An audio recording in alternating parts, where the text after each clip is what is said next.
3 शब्दों पे ना आपत्ति भी है और हँसी भी आ रही थी। आपने कहा चैलेंज, पाकिस्तान चैलेंज अपने लिए भी नहीं है भाई, भारत के लिए तो बहुत दूर की बात है, उसका जवाब दूँगी।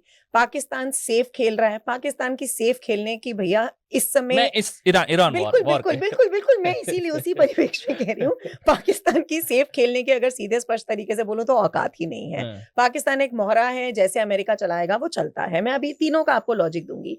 तीसरी बात आपने जो बोली कि हम रशिया से दूरी बना रहे हैं, मैं फिर बोल रही हूँ, भारत बहुत ही सूझबूझ से, समझदारी से इस समय बढ़ रहा है। हम कहीं भी रशिया से दूरी नहीं बना रहे हैं। आपने जो स्टेटमेंट्स देखी, रशिया के प्रेसिडेंट खुद, वहाँ की पार्लियामेंट खुद, क्रेमलिन खुद और पुतिन खुद ये बयान देते हैं कि हमें तो कहीं नहीं बोला इंडिया ने कि हम तुमसे तेल नहीं लेंगे। अमेरिका जो मर्जी ट्वीट करता रहे, हमें अभी तक कोई ऑफिशियल जानकारी नहीं आई है कि हम तुमसे तेल नहीं लेंगे। और ये अभी मैं बहुत रिसेंट की बात बता रही हूँ, ये मैं कोई आपको 2 महीने 4 महीने पहले की बात नहीं बता रही। तो कहाँ अमेरिका के चलते रशिया से भी भारत ओपनली दूरी नहीं बना रहा है, बिल्कुल भी नहीं बना रहा है। अब आती है बात पाकिस्तान की। देखो पहले पाकिस्तान की पोजीशन समझो। पाकिस्तान की टोटल इस समय जो जीडीपी है वो है $410 बिलियन और उसका जो डेट है वो है तकरीबन $287 बिलियन, जिसके चलते उसकी डेट जीडीपी रेशो आती है तकरीबन 71%। इसको बड़े सीधे सीधे तरीके से अगर बताऊं, मतलब एकदम लेमैन के लैंग्वेज में, कि मैं 100 रुपए मेरी इनकम है और मैंने उस पे 70 रुपए की ईएमआई बांध रखी है। मतलब आप खुद ही सोचो हिंगलाज कि आपके पास 100 रुपए तो आपकी आमदन है, 70-71 रुपए की अगर आप ईएमआई बांध लो तो आपके पास रह क्या जाता है, आपकी अपनी संप्रभुता रह कहां जाती है, आपकी डिसीजन मेकिंग पावर रह कहां जाती है। तो पाकिस्तान आज एक ऐसी स्थिति में है कि वो चाइना से तो डेट के तले दबा हुआ है, अमेरिका से वो इतनी ज्यादा स्ट्रैटेजिकली, अमेरिका को उसने इतने बेसिस दिए हैं। आपने कहा कि अमेरिका ने उसको कहा अभी तू सेफ खेल, या अभी वो सेफ खेला, उसका बेस नहीं यूज किया। ईरान तो ये भी एलिगेशन लगा रहा है कि उसका बेस यूज हुआ।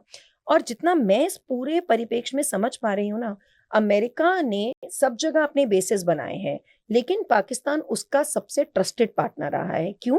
क्योंकि जो नूर खान बेस है वहां उसने, अमेरिका ने अपने न्यूक्लियर आर्सनल्स को रखा हुआ है। बाकी बेसिस पे तो अपने मिसाइल लॉन्चर ये सब रखे हुए हैं, लेकिन न्यूक्लियर कहाँ रखा हुआ है? पाकिस्तान में। तो नूर अपने, खान एयरबेस पे। हाँ, तो नूर खान एयरबेस पे। तो जब नूर खान एयरबेस पे अटैक होता है, अफगानिस्तान वहां लगातार बमबारी कर रहा है, ड्रोन्स गिरा रहा है।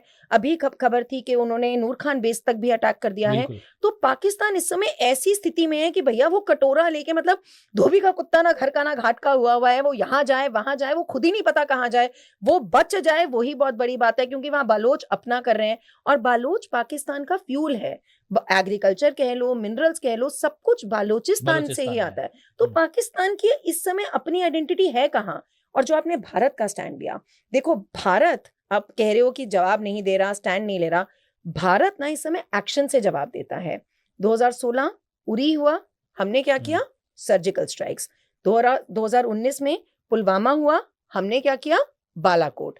2025 में आपका पहलगाम हुआ, हमने किया ऑपरेशन सिंदूर।